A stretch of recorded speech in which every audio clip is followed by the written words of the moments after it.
प्रधानमंत्री जी कल कांग्रेस अध्यक्षा श्रीमती सोनिया जी को टेलीफोन किया है। वो लोग आज मिलेंगे, आपस में चर्चा करेंगे। हम ऐसे एक दूसरे के दुश्मन जैसे लगते हैं, लेकिन कभी संसद में आके देखिए हम कैसा एक फैमिली की तरह बिहेव करते हैं, कितना अपनापन हमारे बीच होता है। Either you convince me that these demands are wrong, or we convince you that the demands are right. ये देश इतने हैं, इससे अर्थव्यवस्था मजबूत होगी, तो हम जरूर इसका समर्थन करेंगे। GST, the answer is, as it so often is,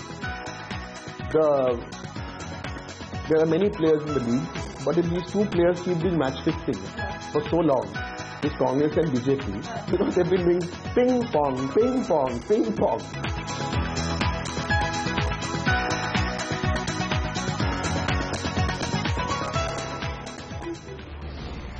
Well, for the first time since taking charge in May last year, Prime Minister Modi has broken bread with Sonia Gandhi to push forward the Goods and Services Bill. Good evening. Thanks very much for joining us on India Business Hour. Here's a look at the headlines that we're tracking this Friday evening. The Prime Minister holds a 45-minute-long meeting with Sonia Gandhi and former Prime Minister MANMOHAN Singh to win over the Congress on the GST. Sources say the meeting was fruitful and the centre will look at the three crucial demands of the Congress. A second meeting is also likely. Indian markets buck the global trend as the bulls kick off the December series on a positive note, but there's no such luck for the currency, which touches a two-year low in trade today.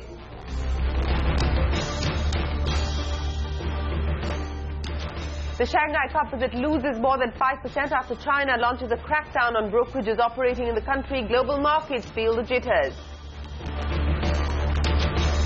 My base case is December 2 is a pause. It's not just Uday Kotak. A CNBC TV 18 poll shows 100% of market watchers expect a status quo policy from the Reserve Bank on Tuesday.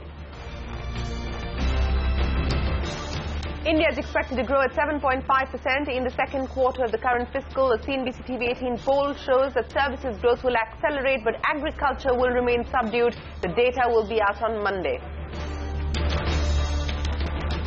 Global giant HSBC pulls the shutters down on its private banking business in India. The company says there will be no job cuts and India remains a priority market.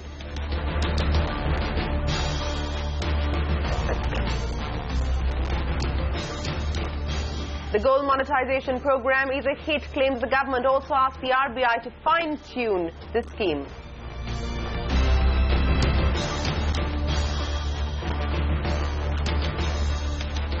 The wait continues for Standard Life to hike its stake in Indian insurance joint venture. FIPP defers its proposal to hike its stake in HDFC Standard Life from 26 to 35%. IDBI Bank employees oppose the government's plans to privatize the lender on the lines of Axis Bank hold a one-day strike across the country.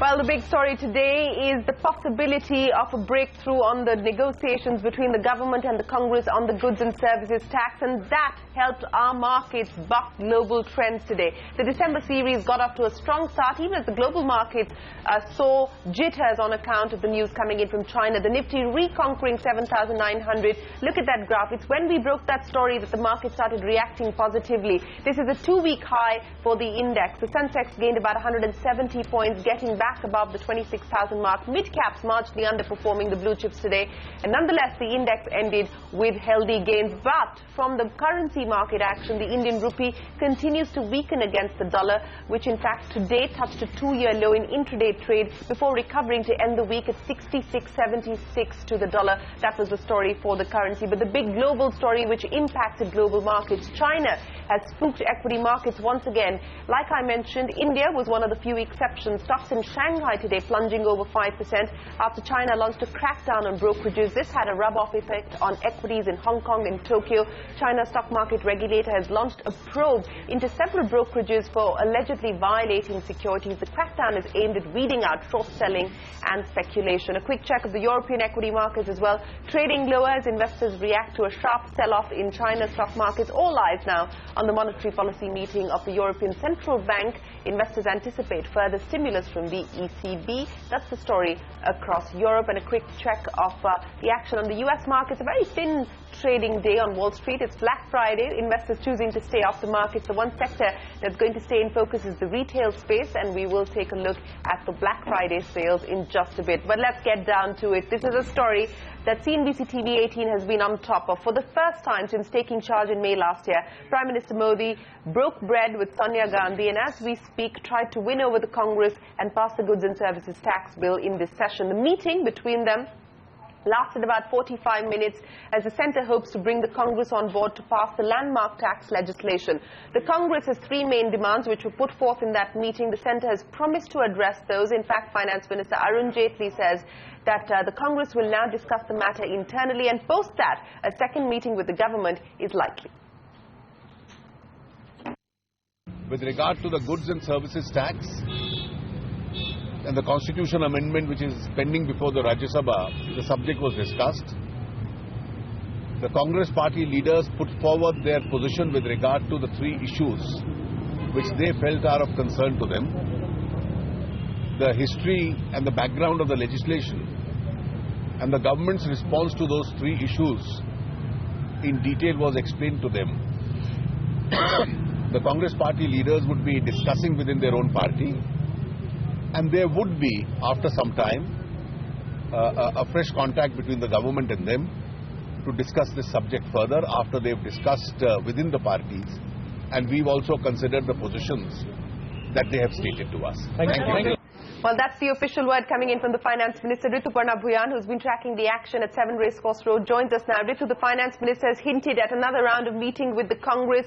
Run us through what has transpired. What are your government sources telling you? Have the talks been fruitful? The meeting between Prime Minister Narendra Modi as well as former Prime Minister MANMOHAN Singh, Sonia Gandhi, as well as Finance Minister Arun Jaitley and Venkaiah Naidu, that lasted for over 1 hour. But there are no specific indications on if the deadlock has been broken.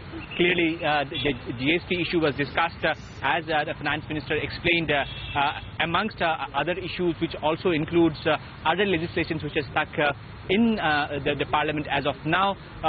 After coming out, Finance Minister explained that on the issues regarding Congress's point of view on GST, the three demands that Congress has made, Sonia Gandhi and Manmohan Singh will go back to their party and discuss the point of view of the government, which has been intimated to them in today's meeting, and after that a fresh set of talks will be initiated between the Congress party and the government, and only then we'll clearly know what is the way forward regarding the GST issue. With that, it's back to you. All right, Ritu, so the deadlock has been broken, but status quo prevails as far as the GST bill is concerned. Joining us now for a quick reaction is the President of the Confederation of Indian Industries, Sumit Mazumdar. Mr. Mazumdar, appreciate you joining us here on India Business Hour. This is perhaps music to your ears, sir. India Inc. has been waiting for the GST bill's passage, and it looks like the atmospherics are better, and perhaps, just perhaps, we could see the passage of the bill in this session. It certainly is music to my ears, because I'm so glad that the ruling party and Congress decided to have this tete-a-tete, this conversation today. And of course, one doesn't know what really transpired, but from what I've been hearing is that they've had a very fruitful meeting. Industry, as you know, has been looking forward for GST for quite some time, because we do believe it's really going to make doing business a lot easier in India, and will make India far more competitive, not only within the domestic market, but the international market. Of course, I'm glad that the two parties are talking, and from what I could hear, is they're going to be meeting again. That's right. There is a possibility of another meeting once their internal meetings are dealt with. But Mr. Mazumdar, let me ask you about the rate, because there is no official confirmation yet. But our understanding is that the Congress is sticking to its position of asking for an 18% rate, and the government is now more aligned to a low reasonable tax rate. If it is indeed 18%, or if it is lower, we could expect a positive surprise, is what our sources suggest. How would industry react? You know, industry, I believe, would be very happy with a 18% or even a 20%, because today the tax burden, you know, when you add up all the taxes, is about 28%. But I do know that the Subramaniam committee is going to be looking into it and making a recommendation on what the rate should be. Obviously, it's got to be a neutral rate. So the lower it is, the industry will be happier. But I believe that 18 to 20% is fair. 18 to 20% is fair. If the government were to give in to the Congress party's demand of doing away with the 1% manufacturing tax, do you believe that, to start with, that's a legitimate demand of the Congress, and do you believe that the government should in fact give in? You know, that 1% the government should give in, I would even say even if partially, because if a company is transferring their own goods from one state to another state, there is no commercial transaction taking place. So there, I don't know if I believe that 1% is not leviable. But if it's a commercial transaction, it could be considered. But of course, to really ease up the whole system of taxation and to make it more user-friendly, even the 1% removal would be a good thing, and it would really help the industry. So overall, feeling a lot more positive today? Most certainly, yes. And you know, I'm looking for, I don't know when the next meeting is going to be, but we are certainly looking forward for the outcome and whatever else information we can get. Most definitely. Well, Sumit Mazumdar, thanks very much for joining us and taking us through the reaction from the Confederation of Indian Industry on the meeting that's transpired today. We're calling it the Power Meet. But here's Congress leader Anand Sharma on what the Congress party wants from the centre after the meeting at the Prime Minister's residence. We are the original authors of the GST, and we have always favoured the country to have a GST which is meaningful, which is a driver of economic growth, which is effective, and genuinely brings down the transaction costs and the burden on both the producer and the consumer. Therefore, the three points that were raised by the Congress party, or the three demands, I would say, one is on the scrapping of the 1% surcharge, which would have a cascading effect and make the GST very high. Second, capping the GST and making a provision for that at 18%. And the third is a meaningful dispute resolution mechanism, because the GST Council, which will take decisions, cannot be a judge or sit as a judge on its own decisions. From the government side, they have explained their position. The Finance Minister, Shri Arun Jaitley, and the Parliamentary Affairs Minister, Venkaiah Naidu ji. But it has been agreed that we will, as Congress, after this meeting, have our own internal discussions and deliberations, and the government will also seriously reflect on the demands of the Congress, which are in the interest of the economy and in the interest of the people of India. And after that, I think that once the deliberations are complete, then there would be any further contact. We can say for the moment that it has been a constructive engagement and it will be a work in progress. So you think the government will also go back, or only the Congress party has to go back on those three demands? It's not. Well, that's the leader of the Congress party in the Rajya Sabha, Anand Sharma, the former Commerce Minister, saying it has been a constructive engagement and that the party will now discuss the matter internally. The Congress is now sticking to those three key demands that we've been articulating here on CNBC TV 18. Remember, in the dissent note in the parliamentary panel for the GST, they had raised about 8 or 9 issues, but they're now whittling that down to just 3 demands. I spoke with a whole host of tax experts to get a sense of what they made of the Congress party's demands, and started by asking them about the demand of an 18% GST rate. That's the biggest demand really which India Inc. is also making. If you think about one of the fundamental promises of GST, it was to effectively bring down the indirect tax burden. GST is supposed to bring down cascading, but more importantly, GST is also supposed to bring down the median tax rate. Having said that, if you're looking at GST coming on board, and if you're looking at GST coming on board with 18%, the question that emerges is whether the government sources, their calculations respect 18% to be the applicable revenue neutral rate. A couple of days back, there was a bit of a news going around that maybe the range would be between 23 to 24%. I doubt. No. Let me point that out to you. In fact, CNBC TV 18 has been reporting this for about a week and a half now, and we can say this with a fair degree of certainty that what we are given to understand from highly placed sources is that we could see a positive surprise on the rate, and it could be 18% if not lower. Well, then that's the best news we can ever have right now. If you're talking about 18%, the fears of bringing in GST at a higher rate immediately goes away. Then what you have left is actually the technical structure of GST, which are the other demands of the Congress, the dispute resolution mechanism, the question of additional tax and so on. But yes, I can take that comfort, relying upon your sources, that if GST is going to be at 18% or lower, that is significant good news. Sachin Menon, let's look at the other demand that the Congress is making, which is put the rate into the constitutional amendment bill, because there must be a cap as far as the rate itself is concerned, because governments are prone to playing around and tinkering. Now, the Congress, the BJP or the government's argument is that that is a preposterous demand and you cannot actually include the rate into the bill, because if you need to change it for some exigency or the other, then you require to go through the cumbersome process of Parliament. On that demand of the Congress party, where do you stand? Well, I think this demand may not be even accepted by the Congress governments in various states, because in practice, such a demand is actually taking out the power of deciding the rate or taxing powers of the state governments to the central government. That is one.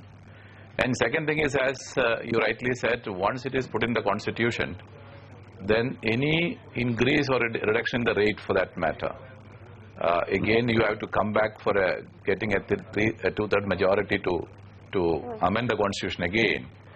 And after a long time we have a government with three-fourth majority, which was not a normal scenario, and I don't expect that would happen in the future as well.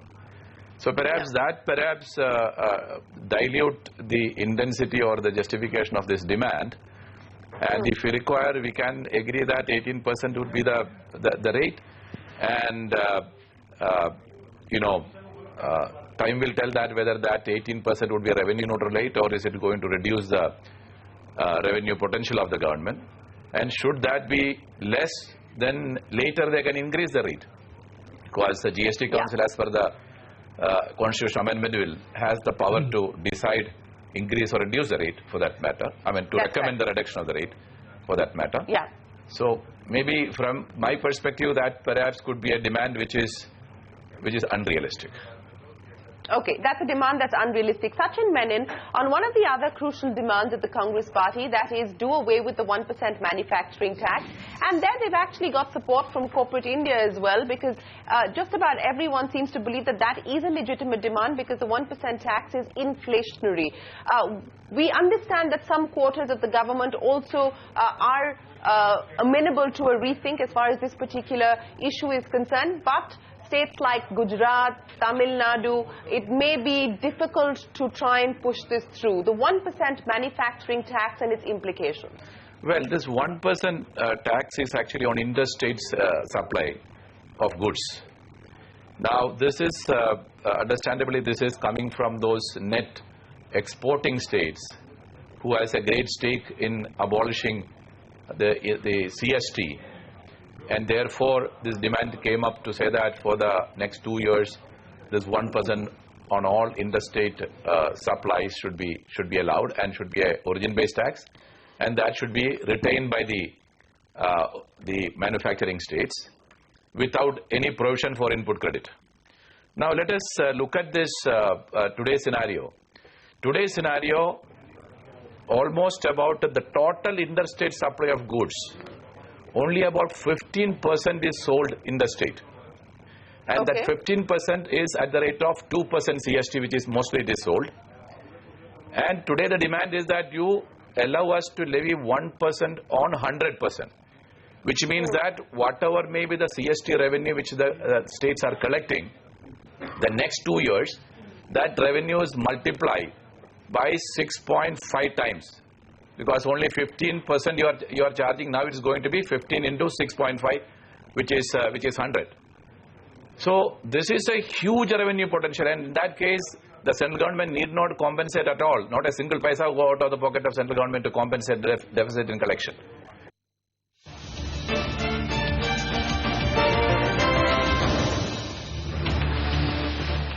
Well, that's our 360-degree coverage of the GST. The deadlock has been broken, but the status quo remains. Let's shift focus now to some of the key macroeconomic indicators that we will be tracking. First, the crucial second quarter GDP number that will be released on Monday. A poll by CNBC TV 18 pegs the number at 7.5% versus the 7% mark registered in Q1. But when you compare it in the same period last year, it's almost a percentage fall from the 8.4% figure. It's the services segment which is expected to continue providing the much-needed boost, crossing the 9% mark, which compared to the same period last year doesn't really augur too well, as it has grown in double digits last year. Agriculture and industry is expected to remain muted in Q2. So watch out for the Q2 GDP number seen at 7.5%. It will be official on Monday. And speaking of what to watch out for, the Reserve Bank of India will announce its fifth bi-monthly policy on Tuesday. The market seems to have factored in a pause. Ritu Singh, who polled Treasury heads and economists from across India's top banks, reports on what we can expect from Governor Rajan. Raghuram Rajan's surprisingly generous rate cut in the September policy has weakened the prospects of another such gift anytime soon. All the top economists and Treasury heads polled by CNBC TV 18 chimed in a unanimous pause by the governor as far as their expectations from the December policy is concerned. And it comes as little surprise after Rajan's warning last quarter of RBI front-loading the cut. The coming pay commission report could add substantial fiscal stimulus to domestic demand, but the government has reaffirmed its desire to respect its fiscal targets and improve the quality of its spending. Under these circumstances, the Reserve Bank intends to be accommodative to the extent possible. Therefore, the Reserve Bank has front-loaded policy action by a reduction in the policy rate by 50 basis points.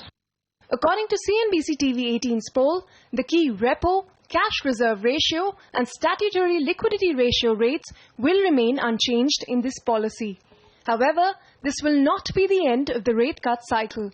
An overwhelming 90% of the respondents to CNBC TV 18's poll say RBI will remain in an accommodative stance. While 10% expect no rate cuts from now till the end of next year, 30% expect a 25 basis rate cut and 50% expect a 50 basis point cut. The governor's tone will be as keenly watched as the policy statement itself, and 55% expected to remain more or less neutral like in the September policy.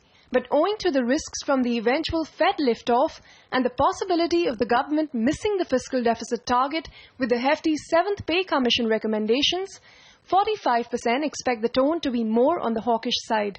The retail inflation target for January 2016 is expected to be maintained at 5.8% by a majority of the respondents. All respondents also believe the GDP forecast for FY16 will be maintained at 7.4%. This has been an eventful year for the domestic markets with a 125 basis point reduction in benchmark rates by Raghuram Rajan. But going by CNBC TV 18's poll, the end to the year is expected to be rather quiet. In Mumbai, Ritu Singh. So the poll says it's likely to be a status quo policy, and veteran banker Uday Kotak agrees. He spoke with Ritu on the upcoming policy and the winter session of Parliament, as well as the new bankruptcy code. Listen in. We need a world-class bankruptcy code. The draft which has come out is pretty good, and I would like to believe that if India gets a good bankruptcy code, that will be good for markets and the economy. RBI's monetary policy is round the corner, but given, the 7th Pay Commission recommendations, the GST, everything that's coming up, do you think there'll be a strain on the deficit, which may tie the hands of the governor, and can we see a pause, therefore, in the rate cut cycle? I think my base case is December 2 is a pause. A pause is what Uday Kotak expects from the Reserve Bank Governor on the 1st of December. Now, HSBC has pulled down the shutters on its private banking business. The London-headquartered banking giant says this is in keeping with the bank's overall global strategy of realigning its business. Ritu joins us now with the story that was broken by our colleague Nenta Rai. Ritu, this is the third major foreign financial giant to move out of the Indian private banking space in recent times. Well, absolutely. After Royal Bank of Scotland and UBS, this is the third such financial giant, HSBC, which has now decided to close its private banking operations in India. In fact, a spokesperson did confirm the story to CNBC TV 18, adding that this is part of a strategic decision to realign its businesses after looking at its global private businesses. But they will work with all of their clients to ensure that there is minimum impact. In fact, they have offered their clients a choice to move to HSBC Premier, which is their retail and wealth management business. They are saying there will be no job cuts. All 32,000 employees of HSBC India will remain. The ones that were working with HSBC private banking will be merged with the retail banking business, and therefore there will be no big impact. HSBC Premier, of course, as I mentioned, will also enhance its range of products and services to its clients, and HSBC will invest more money into Premier. In fact, it reiterated that India remains a priority market for HSBC despite the shutdown. And remember, this is not the first such shutdown. A lot of MNCs had invested a lot of money in India opening wealth management businesses when there was a boom in the economy, but that did not translate into profitable business, which is why such exits have been happening. All right, Ritu, thanks very much for joining us with that CNBC TV 18 exclusive news break. It's time now for a break, but up next, the in-order delay in listing of stock exchanges is worrying investors. We get you more when we return.